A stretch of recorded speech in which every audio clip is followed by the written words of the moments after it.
Asante Sana Warden. That is Swahili for thank you. And like we say here in Harambe, Twinde, which means two. Let's go. Hello friends, my name is Sebastian. I'm going to be your safari guide today. A couple of safety reminders before we do get started. It is a very bumpy road out there, so stay seated the entire time and make sure to keep those hands, arms, feet, and legs inside the vehicle while we're moving. If you look up above your heads, you'll find a safari spotting guide. You can use that to help you identify those animals that are found here on the reserve. Now, as your safari guide, I'm going to do my best to point out all the ones that I do see, talk a little bit about them, but I am human and I may miss some. So if you see one that I haven't called out, you can call it out for the group so we all get a nice view. We're going to start in the Little Ituri Forest. So animals that live in this area, they like to use their natural colors to blend into their environment. And up ahead, I see some bongos. They're those orange, reddish animals with those horns. They have very unique horns that spiral and they're bent backwards. They're shaped that way so that when they're running through the forest, they don't get tangled in those vines and those low-hanging branches. And on the right-hand side, across the river, you'll see an okapi. The okapi is a very shy animal. They actually weren't discovered as a species until about the early 1900s. And a photo of a baby okapi out in the wild wasn't taken until about the late 2010s. So that goes to show they're very shy. But they're known for that unique pattern that they have. If you look at their legs, looks like they've got zebra stripes, but they're not even related to the zebra. They're the closest living relative to the giraffe. It all has to do with their skull structure, and they also have the same prehensile tongue. Here in the water, you'll see a saddle-billed stork. They get their name because they have that yellow saddle on their beak. But they have a wingspan of about 9 feet. They have a very wide wingspan. And across the river, you'll see a black rhino. Of the African species of rhino, the black rhinos are the smaller ones. These weigh anywhere from 3,000 to 4,000 pounds, whereas the white rhinos, those weigh anywhere from 4,000 to up to 6,000 pounds. But they live in different areas. The black rhinos live in forests like these, where white rhinos, they live in grasslands and in the savannas. So here on the right, these are greater kudu. And if you take a look, they got no horns. That's how we can tell they are females. So the greater kudu are one of the antelope species where the males have the horns and the females do not. But in the majority of species of antelope, both males and females have those horns. Like the bongos that we first saw at the very beginning, those both males and females have those horns. But animals that live in forests like these out in the wild are facing a threat.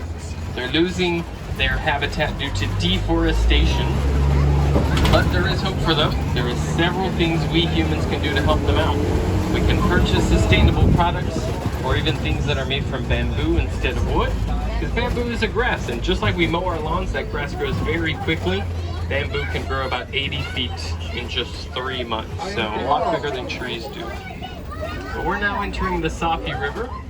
Animals that live in this area, they like to live around or in the water to find food and cool off. Those birds, those white and gray birds, those are pink-backed pelicans.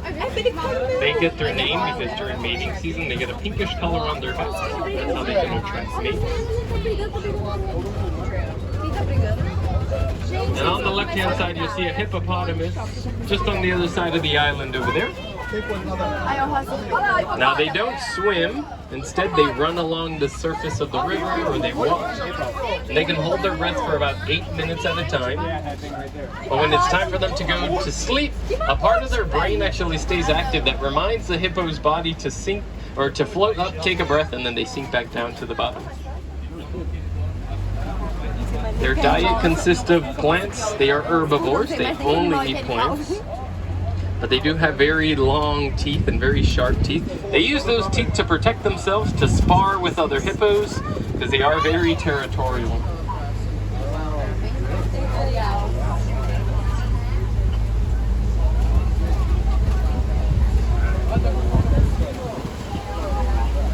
Here on the left-hand side, we're coming across a carnivore. These are the Nile crocodile. And if you notice, one of them has its mouth open over there. Actually, two of them have their mouths open. They are a cold-blooded animal, so that's how they thermoregulate. They open their mouths wide, or they just stay in the water to cool off. But the Nile crocodile has the strongest jaw in the animal kingdom. A single bite can produce a force of up to 3,000 pounds per square inch. So that's enough to crush bones. But they're also very gentle with their jaws. Mother crocodiles, when it's time for their eggs to hatch, they actually hold those eggs in their mouth. They roll them around very gently to start the hatching process for those cute little crocodiles. And here at Disney's Animal Kingdom, we are home to 2 crocodile species. Those we just saw are the Nile crocodile. And over in Dino Land, you may be able to encounter the American crocodile. His name is Marley. He's about 60 years old. He's a very nice crocodile if you get the opportunity to go look at him in Dino Land. But we are now entering the Savannah of our reserve. This is where we find those typical African animals that you think of, like the giraffe, the zebra, antelope, elephants, lions, cheetahs. I can't promise we're going to see all of those animals, but make sure you have your cameras ready because you never know when we're going to get a good look at them.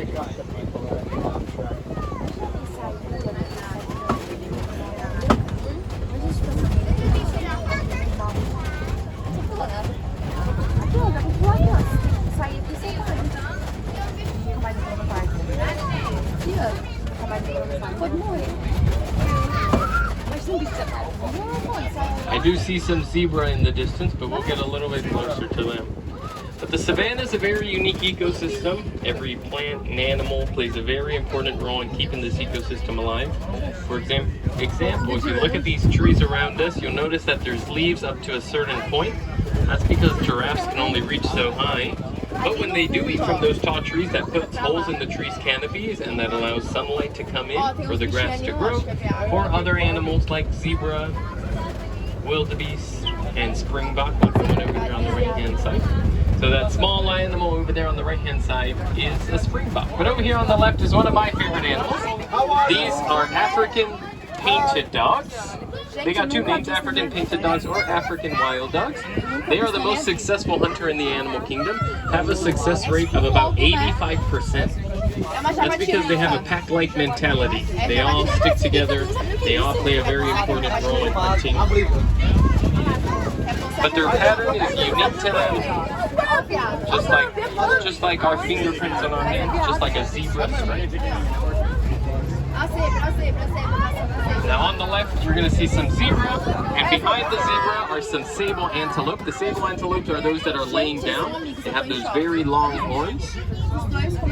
And then the springbok are the smaller ones. Springbok are very athletic animals. They can run speeds of up to 50 to 60 miles per hour. That's what makes them very effective at running away from predators.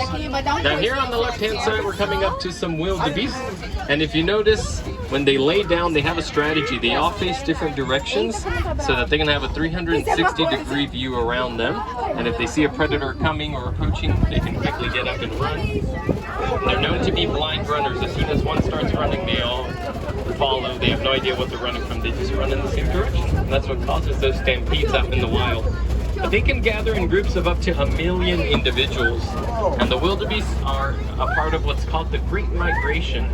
They can travel up to 1,000 miles in a single year to find food or water. And they stick together. It's a power in numbers kind of deal. That's how they feel safest.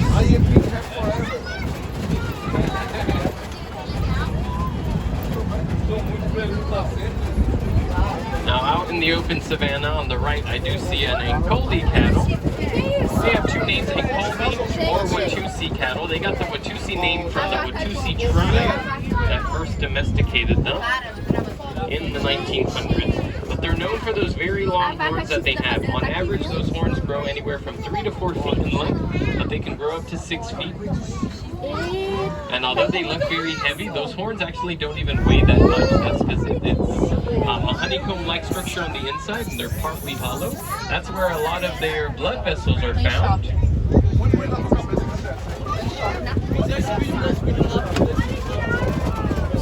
And they use those horns to thermoregulate. They can send blood up into those horns, cool it off, and then bring it down back into their body. Now we're coming across the Maasai giraffe. Now we can tell there's different species of giraffe. We can tell these are Maasai giraffe because if you look at those patterns, they have rough edges along those shapes. Whoever has their hand out, can you put your hand back inside? Thank you. The giraffes are the world's tallest animal. They can stand anywhere from 14 to 17 feet tall on average, but they can reach heights of up to 20 feet tall. But when they're first born, the giraffe is already standing at just about 6 feet, so that is very tall for a newborn animal. Now giraffes have that long neck so that they can reach those tall trees. But when they've reached the tallest trees and can reach no further, sometimes they kneel down or they lay down to eat grasses on the ground. They can spend about 18 to 20 hours of their day eating from those tall trees, and they only sleep about 30 minutes to an hour. But we're now entering elephant country. We can tell because there's lots of trees knocked down this area. Elephants have the power to knock down trees so that they can eat from those treetops. Makes it a lot easier for them so that they don't have to waste energy carrying their trunk very high. So let's see if we can spot any.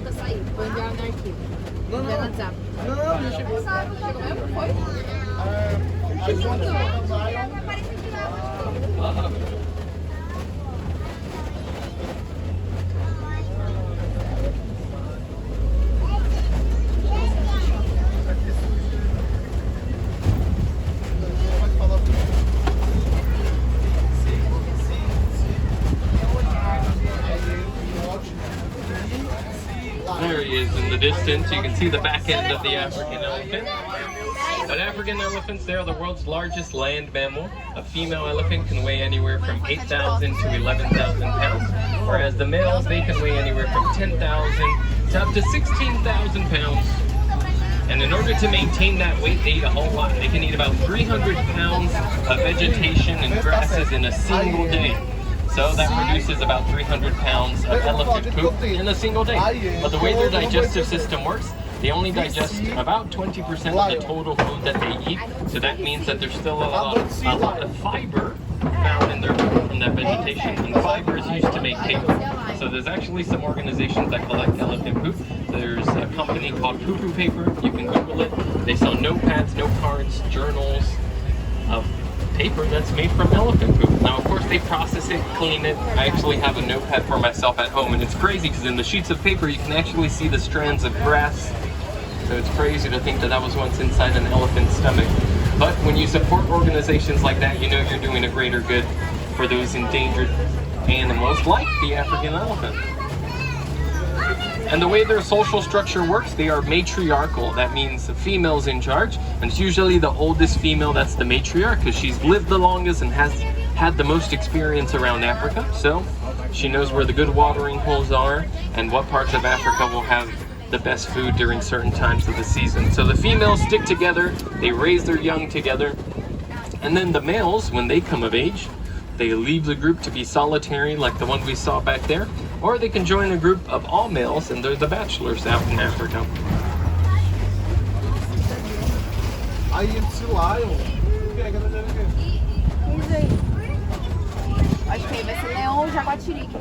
Now on the left you'll see some of the females and the young ones in the distance. But one of the ways you can identify an African elephant is they are the larger ones. So compared to an Asian elephant, they're a little bit smaller. And their ears, they have very large ears. And those shapes of those ears are almost like the shape of the African continent. Whereas an Asian elephant's ears are a lot floppier, they're a little bit smaller. And usually Asian elephants are like a spotted pinkish color sometimes. And in Asian elephants, only the males have those tusks, whereas African elephants, both males and females have those tusks. And just like we are right-handed or left-handed, elephants have a dominant tusk.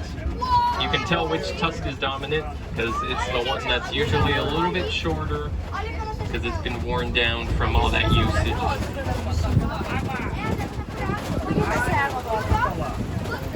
I have apples.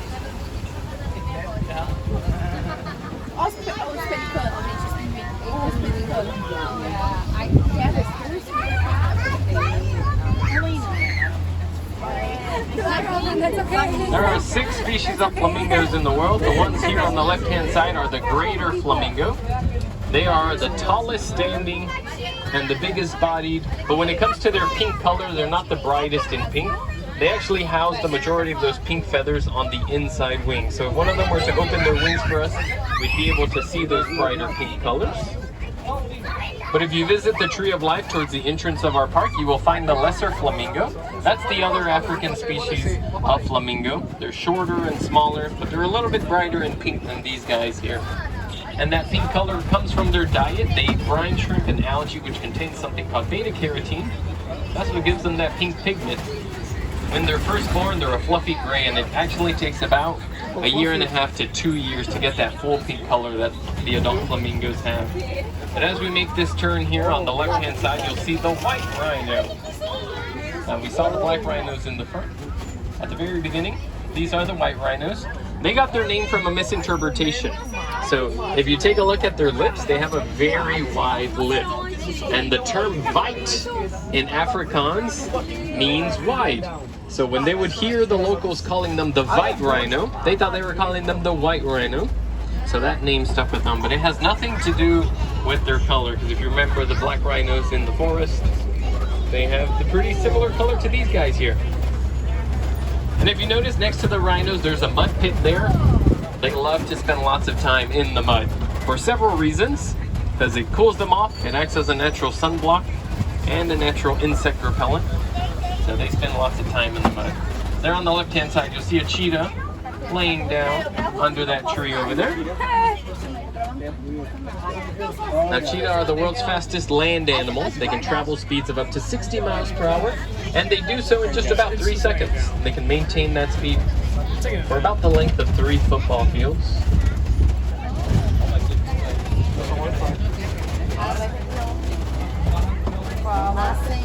There's a couple of more cheetahs over there on the far side of the group of the trees over there. It's kind of hard to see them. It's kind of like a game of I Spy. But they use that natural spotted pattern to blend into their environment so that they can sneak up on their prey.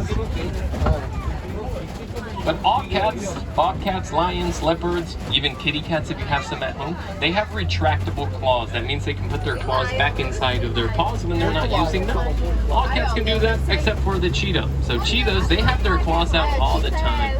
And that is a great adaptation to have when you are such a fast runner. They use those claws to grip the ground when they're running, and when they're making sharp turns if they need to, when they're chasing their prey, so that they don't slip. It's very similar to an athlete that wears cleats when they're running out in the field.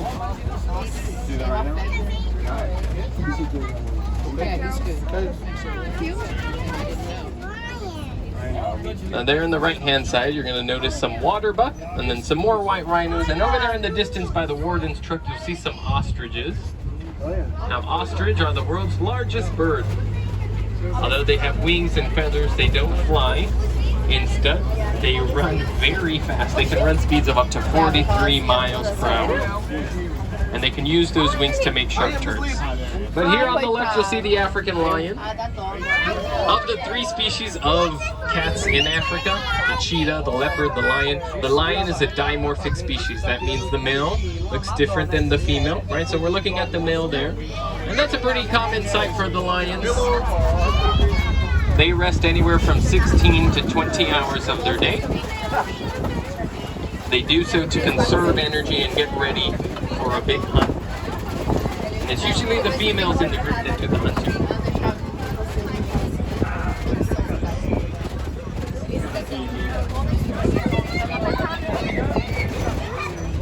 Now here you see one of the mom rhinos with one of the babies there.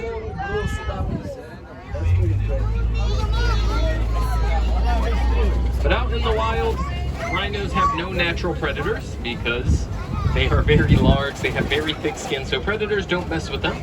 But they are an endangered species. That's because they are illegally hunted for those horns that they have. The rhino's horns are thought to hold magical powers or be used for medicinal purposes. But science proves that a rhino's horns is made out of the exact same thing as our fingernails and our hair. It's only keratin. So there are several groups out in Africa that are helping and conserving those wild populations of rhinos, and there's several things you can do to help them out from home. You can donate to conservation funds around you. You can donate to the Disney Conservation Fund. If you choose to do so, you can do so at any of our merchandise locations here. And Disney will actually match your donation dollar for dollar, and all of that money goes to different nonprofits around the world that help in those conservation efforts of not just rhino populations, but of other endangered animals like the giraffe, elephants, African painted dogs, and much more. But now we're approaching the warden's post, and it looks like the warden has been raising some goats. Those are Nigerian dwarf goats.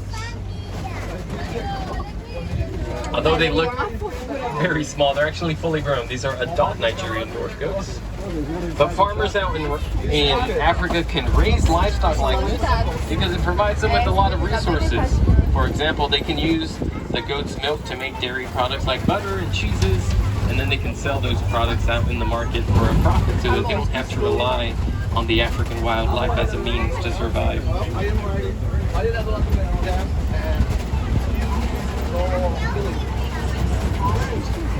But we're now reaching the end of our safari, so I'd like to say Asante Sana.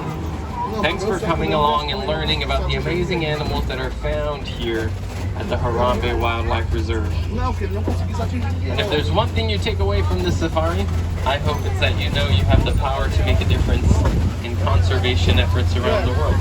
You can start off at home by simply recycling or using reusable products around the house. If you'd like to challenge yourself, you can plant wildflowers that are native to your area so that you can help support the pollinator population around you.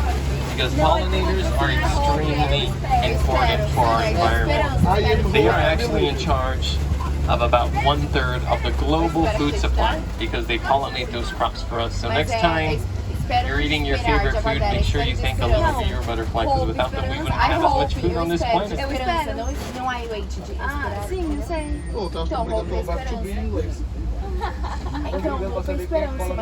And now's a good time to collect those personal belongings. Make sure you leave nothing behind in those rows. And if you've enjoyed this animal experience, I invite you to take another ride on a safari here later on. No two safaris are the same.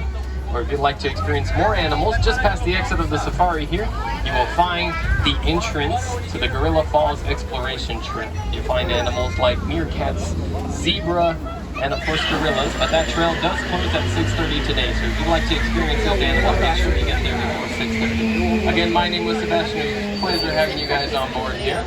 Now my friends on the right, watch those hands, arms, feet, and legs. Doors will be sliding open. Y'all have a nice day.